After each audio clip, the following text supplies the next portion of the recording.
नमस्कार, मैं हूं राहुल राजपूत। नोएडा में किसानों को जमीन अधिग्रहण के एवज में ज्यादा मुआवजा दिलाने के नाम पर बड़ा घोटाला सामने आया है। आरोप है कि किसानों को ज्यादा मुआवजा दिलाने के नाम पर अफसर और बिचौलियों की मिलीभगत से 100 करोड़ रुपए से भी ज्यादा का घोटाला कर लिया गया। सुप्रीम कोर्ट के आदेश पर मामले में एसआईटी ने जांच शुरू की। एसआईटी ने अपनी जांच रिपोर्ट के आधार पर फीसबंद थाने में प्राधिकरण के अधिकारियों के साथ 3 बिचौलियों के खिलाफ 6 एफआईआर दर्ज कराई है।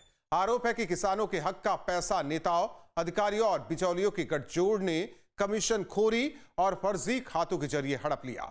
43 साल पुराना जमीन अधिग्रहण का मामला कैसे 100 करोड़ का घोटाला बन गया, किसने किसानों के हक पर डाका डाला और जांच के रडार पर कौन कौन है, देखिए हमारी ये खास पड़ताल।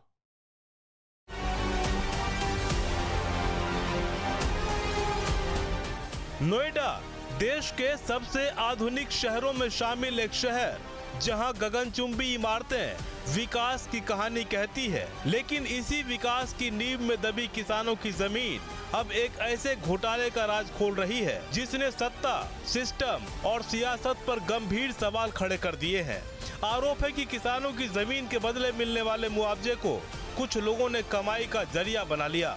कोर्ट के आदेशों की आड़ में करोड़ों रुपए का भुगतान हुआ, फर्जी खाते खुले, कमीशन का खेल चला और किसानों के हिस्से का पैसा कथित तौर पर सिंडिकेट के जरिए गायब कर दिया गया। सुप्रीम कोर्ट के निर्देश पर एसआईटी ने इसकी जांच शुरू की, जिसमें कई चौंकाने वाले खुलासे हुए हैं। न्यूज स्टेट इन्वेस्टिगेशन में बड़ा खुलासा, मुआवजे में फर्जीवाड़ा, करोड़ों का कमीशन घोटाला, कमीशन में भ्रष्टाचार, अफसर बिचौलिए हिस्सेदार, जमीन गई विकास के नाम, करोड़ों रुपए किसके नाम। एसआईटी की जांच से खुला राज, भ्रष्ट तंत्र पर गिरेगी गाज। नोएडा प्राधिकरण में तैनात 3 अधिकारी और 3 दलालों के खिलाफ एसआईटी की जांच के बाद थाना फेज 1 में एफआईआर दर्ज की गई है।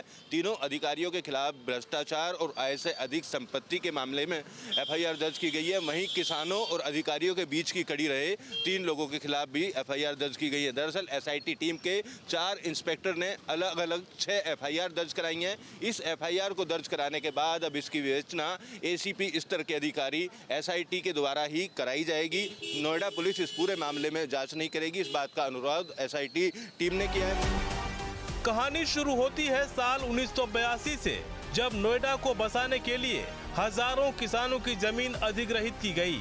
उस समय मुआवजे की दर 10 रुपए 12 पैसे प्रति वर्ग गज तय हुई। सरकार ने मुआवजा तय किया, किसानों ने जमीन दी और शहर बढ़ता चला गया। लेकिन कहानी यही खत्म नहीं हुई। जमीन मालिकों ने मुआवजा बढ़ाने की मांग की। जमीन मालिकों की याचिका पर साल 1993 में कोर्ट ने 16 रुपए 61 पैसे प्रति वर्ग गज भुगतान करने का आदेश दिया। किसानों को बढ़े हुए दर से मुआवजे का भुगतान भी कर दिया गया। लेकिन साल 2015 में एक बार फिर अतिरिक्त मुआवजे के दावे सामने आए। हालांकि हाईकोर्ट ने इन याचिकाओं को खारिज कर दिया, लेकिन उसी साल प्राधिकरण ने जमीन मालिकों के लंबित दावों का निपटारा करने के लिए एक नई नीति बनाई और दर 297 रुपए प्रति वर्ग गज तय कर दी और यहीं से घोटाला शुरू हुआ। आरोप है कि नई नीति की आड़ में कथित तौर पर नेताओं, अधिकारियों और बिचौलियों का एक नेटवर्क सक्रिय हुआ और कोर्ट के आदेशों की आड़ में करोड़ों रुपए के भुगतान की प्रक्रिया शुरू करा दी गई। आरोप है कि किसानों के नाम पर फर्जी बैंक खाते खोले गए, भुगतान की फाइलें तैयार की गई और करोड़ों रुपए का गबन किया गया। सवाल यहीं से खड़ा होता है, जब अदालत ने राहत नहीं दी तो फिर करोड़ों रुपए के भुगतान का रास्ता किसने बनाया। 1982 से 2026 तक अब तक पूरे घटनाक्रम पर नजर डालें तो 1982 में नोएडा के लिए किसानों की जमीन अधिग्रहित की गई। मुआवजा दर 10 रुपए 12 पैसे प्रति वर्ग गज तय किया गया। 1993 में कोर्ट ने मुआवजा दर बढ़ाकर 16 रुपए 61 पैसे प्रति वर्ग गज किया। किसानों को बढ़ी दर से मुआवजे का भुगतान किया गया। 2015 में अतिरिक्त मुआवजे की मांग वाली याचिकाएं दाखिल की गईं। हाईकोर्ट ने किसानों की याचिकाएं खारिज की। लंबित मामलों को निपटाने के लिए नोएडा अथॉरिटी ने नई नीति बनाई। नई दर 297 रुपए प्रति वर्ग गज तय की गई। आरोप है कि यहीं से कथित घोटाले की शुरुआत होती है। एसआईटी की जांच रिपोर्ट के मुताबिक इसके लिए एक कथित सिंडिकेट बनाया गया। इस सिंडिकेट में प्रभावशाली लोग, बिचौलिए और सिस्टम के भीतर बैठे कुछ चेहरे शामिल होने की आशंका जताई गई है। आरोप है कि किसानों को बढ़ा हुआ मुआवजा दिलाने के नाम पर नकद वसूली की गई। किसानों से 10% की दर से कमीशन की वसूली की गई। यानी अगर किसी किसान को 1 करोड़ रुपए मिलने थे तो 10 लाख रुपए पहले ही सेवा शुल्क के नाम पर काट लिए जाते थे। नोएडा प्राधिकरण के अधिकारियों के 100 करोड़ रुपए के घोटाले की जांच के आदेश जब सुप्रीम कोर्ट ने दिए थे तो उस वक्त ये तस्वीर काफी हद तक साफ हो गई थी कि अधिकारियों पर गाज गिरेगी, क्योंकि एसआईटी का गठन किया गया और एसआईटी लगातार 2025 से दिसंबर 2025 से अधिकारियों से, जो संबंधित अधिकारी हैं, उसके अलावा किसान और जो बीच के बिचौलिए थे, उनसे कई दौर की पूछताछ कर चुकी थी। एसआईटी द्वारा बीच में सुप्रीम कोर्ट में अपना जवाब भी दाखिल किया, लेकिन सुप्रीम कोर्ट उससे संतुष्ट नहीं था और दोबारा से 6 हफ्ते में जांच करने की बात कही थी। फिलहाल इस पूरे 100 करोड़ रुपए के मामले की अगर बात की जाए तो गेजा तिलफ्ताबाद गांव की जमीन का जो मुआवजा है, जो 16 रुपए 12 पैसे पर वर्ग मीटर देना चाहिए था, उसको 292 रुपए पर वर्ग मीटर दिया गया, जिसको लेकर पूरे मामले की जांच की गई। और जो किसान थे मूल, उन किसानों के बीच में कुछ दलाल, कुछ बिचौलिए थे। उन बिचौलियों के माध्यम से जब पैसा खाते में पहुंच गया तो कैश निकालकर 10% कमीशन लिया गया। जांच रिपोर्ट का सबसे चौंकाने वाला हिस्सा फर्जी बैंक खातों का जाल है। आरोप है कि जिम्मेदारों ने मिली भगत से किसानों के नाम पर खाता खुलवाया और पैसों की वसूली करते रहे। रिपोर्ट के मुताबिक असली लाभार्थियों के नाम पर बैंक खाते खुलवाए गए, किसानों के दस्तावेज तैयार हुए, किसानों के हस्ताक्षरों का इस्तेमाल हुआ, करोड़ों रुपए उन खातों में पहुंचाए गए और बाद में रकम को अलग अलग माध्यमों से निकाल लिया गया। यानी कागज पर किसान लाभार्थी था, लेकिन पैसा किसकी जेब में गया, यही जांच का सबसे बड़ा सवाल है। ये मामला किसी एक गांव या एक भुगतान तक सीमित नहीं है। इसमें कई गांव का नाम लिया जा रहा है, जिनमें बादौली बागर, बादौली खादर, सुल्हियाना, रोहिल्लापुर, सुल्तानपुर, याकूबपुर, बेगमपुर, छपरौली, सदरपुर, बहलोलपुर, चोटपुर, सलारपुर समेत कई गांव जांच के दायरे में हैं। यानी जिन खेतों ने नोएडा को जमीन दी, उन्हीं खेतों के नाम पर करोड़ों के खेल की पटकथा लिख दी गई। नोएडा प्राधिकरण के अधिकारियों ने बिचौलियों और दलालों के साथ मिलकर 2015 में जो कथित 100 करोड़ रुपए का घोटाले को अंजाम दिया था। गेजा की ज़मीन थी, मेरे पीछे आप तस्वीरें देखेंगे, गेजा गांव है। इसी गांव की ज़मीन का मुआवजा देने के लिए अधिकारियों के द्वारा खेल खेला गया। शुरुआती मुआवजे की दर अगर बात करें, बढ़ने के बाद भी 16 रुपये 12 पैसे थी और बाद में 60 गांठ कर 292 रुपये प्रति वर्ग मीटर के हिसाब से मुआवजा बांटा गया है। पूरे मामले की अब जाँच तेज है। सुप्रीम कोर्ट भी पूरे मामले में सख्त है और वहीं SIT ने भी अब इन अधिकारियों के खिलाफ FIR दर्ज कराई है, बिचौलियों के खिलाफ FIR दर्ज कराई है और आने वाले दिनों में जांच की जाएगी। आय से अधिक संपत्ति की भी जांच की जाएगी। अभी ये एक मामला खुला है, इसके अलावा और भी कई मामले सामने आ सकते हैं। आय से अधिक संपत्ति में इन 3 अधिकारियों के साथ साथ अन्य अधिकारियों की भूमिका की भी जाँच अब SIT टीम करेगी। सूत्रों के मुताबिक SIT की जांच में कई चौंकाने वाली बातें सामने आई है। रिपोर्ट के मुताबिक अतिरिक्त मुआवजा के नाम पर किसानों से 10% तक कमीशन वसूली की गई।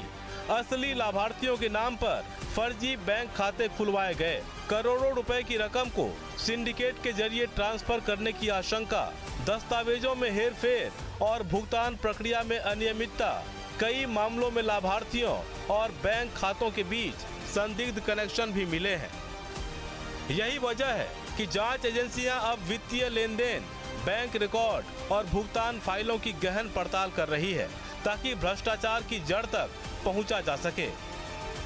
पूरे प्रकरण को लेकर अगर बात की जाए तो 1992 से लगातार किसान मुआवजा बढ़ाने की मांग कर रहे थे और 2015 तक आते आते सेटलमेंट किया गया और 2015 में 100 करोड़ रुपए का मुआवजा दिया। जिन किसानों को मुआवजा दिया गया था उनसे सिग्नेचर कराकर उनके बैंक खाते भी खुलवाए और उन बैंक खातों से कैश पैसा निकालकर 10% कमीशन अधिकारियों और बिचौलियों के बीच बंदरबाट की गई।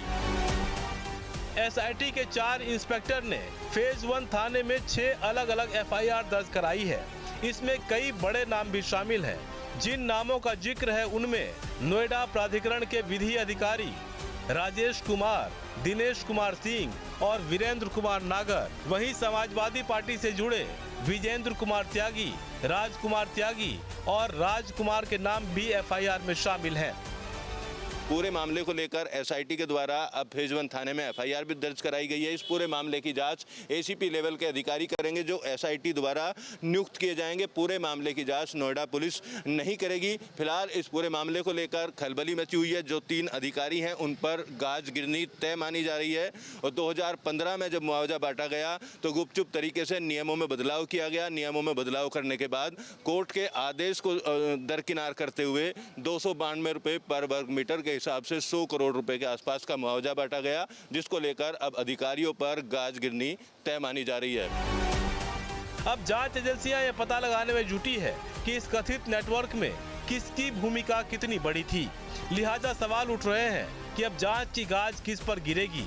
यानी एफआईआर भले ही दर्ज हो चुकी है, लेकिन कहानी अभी पूरी नहीं हुई, क्योंकि एसआईटी की जांच रिपोर्ट के बाद अब कई और भूमिकाओं की भी जांच की जा रही है, जिसमें भुगतान प्रक्रिया से जुड़े तत्कालीन अधिकारी, मुआवजा फाइलों को आगे बढ़ाने वाले कर्मचारी, बैंक खातों के सत्यापन में शामिल लोग, कथित बिचौलिए और एजेंट, भुगतान आदेश जारी करने वाली प्रशासनिक कड़ियां, वित्तीय लेन देन में सहयोग करने वाले संभावित नेटवर्क शामिल हैं। जांच एजेंसियां अब दस्तावेजों, बैंक खातों और कॉल डिटेल रिकॉर्ड्स की मदद से पूरे सिंडिकेट की परतें खोलने में जुटी हैं, जिसमें बैंक खातों की फॉरेंसिक जांच, लेन देन का ट्रेल खंगालने से लेकर पुरानी फाइलें खोली जाएंगी, ताकि उन लोगों तक पहुंचा जा सके जो पर्दे के पीछे रहकर इस पूरे खेल को संचालित कर रहे थे। एसआईटी की जांच चल रही है, मामला कोर्ट में विचाराधीन है, इसलिए मामले में कोई अधिकारी भी सीधे कुछ भी कहने से बचते नजर आए। नोएडा में 1982 में एक जमीन घोटाला हुआ। अधिग्रहण को लेकर के पहले उसका जो दाम था लगभग 10 रुपए के आसपास था प्रति गज। उसके बाद 1993 में कोर्ट के हस्तक्षेप के बाद उसमें 16 रुपए के आसपास किया गया और 2015 में प्राधिकरण की नई नीति के तहत 297 किया गया और यहीं से घोटाले की शुरुआत होती है। सुप्रीम कोर्ट के आदेश पर एसआईटी बनाई जाती है। तरुण गाबा जो एडीजी रैंक वर्तमान में है और मुख्यमंत्री सुरक्षा निदेशालय में तैनात है, इन्होंने पूरी जांच की। जांच की जो जानकारी अब तक है वो ये जरूर आई है कि घोटाला भी हुआ है, कुछ एफआईआर दर्ज करने के लिए भी कहा गया है और विभागीय जांच भी होगी। लेकिन चूंकि मामला न्यायालय में है, सुप्रीम कोर्ट में है, इसलिए जब तक सुनवाई पूरी नहीं हो जाती अभी अधिकारी कुछ भी सामने आकर के कहने के लिए मना कर रहे हैं। इस बीच न्यूज स्टेट इन्वेस्टिगेशन से भी कई गंभीर सवाल उठ रहे हैं। सवाल है कि हाई कोर्ट ने राहत नहीं दी तो भुगतान कैसे हुआ, किसके आदेश पर अतिरिक्त मुआवजा जारी हुआ, क्या फर्जी खाते खुलवाने में बैंकिंग सिस्टम की भी भूमिका थी, 100 करोड़ का आंकड़ा अंतिम है या और खुलासे बाकी हैं, क्या जांच के घेरे में और भी अधिकारी आएंगे। उम्मीद है एसआईटी की रिपोर्ट में इन तमाम सवालों के जवाब भी सामने आएंगे, क्योंकि नोएडा को बसाने के लिए किसानों ने अपनी जमीन दी थी। 100 करोड़ के इस कथित मुआवजा घोटाले ने एक बार फिर दिखाया है कि भ्रष्टाचार अगर सिस्टम में घुस जाए तो विकास की सबसे बड़ी योजनाएं भी घोटाले की फाइलों में बदल जाती है। अब देखना होगा कि एसआईटी की जांच इस खेल के असली किरदारों तक कब तक पहुंचती है, क्योंकि इस कहानी में जमीन किसानों की थी, लेकिन फायदा आखिर किसका हुआ, इसका जवाब आना अभी बाकी है। फिलहाल एफआईआर में जो शिकायत की गई है उसमें सीधे तौर पर कहा गया है कि किसानों को बढ़ा हुआ मुआवजा दिलाने की एवज में 10% कमीशन लेने की पुष्टि हुई और जो पैसा है आय से अधिक संपत्ति उसकी भी जांच की जाएगी। इन तमाम अधिकारियों की जो भी प्रॉपर्टी है उसकी जांच भी एसआईटी की टीम करेगी और सुप्रीम कोर्ट के आदेश पर एसआईटी टीम ने 2025 में इस पूरे मामले की जाँच शुरू की थी। तमाम अधिकारियों के, किसानों के और बीच की कड़ी रहे दलालों के बयान दर्ज किए गए, जिसके बाद फिलहाल एफआईआर दर्ज हुई है। अब इस पूरे मामले में आने वाले समय में गाज गिरना तय माना जा रहा है। वीडियो जर्नलिस्ट यश शर्मा के साथ Amit Chaudhary, news state Noida.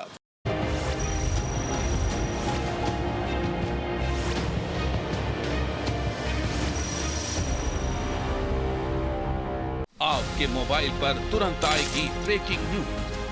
Screen पर सबसे पहले दिखेगी बड़ी खबर, देश दुनिया की हर खबर एक जगह। अब आपके मोबाइल पर तुरंत फटाफट इंस्टॉल कीजिए न्यूज नेशन ऐप और रखिए खुद को अपडेट।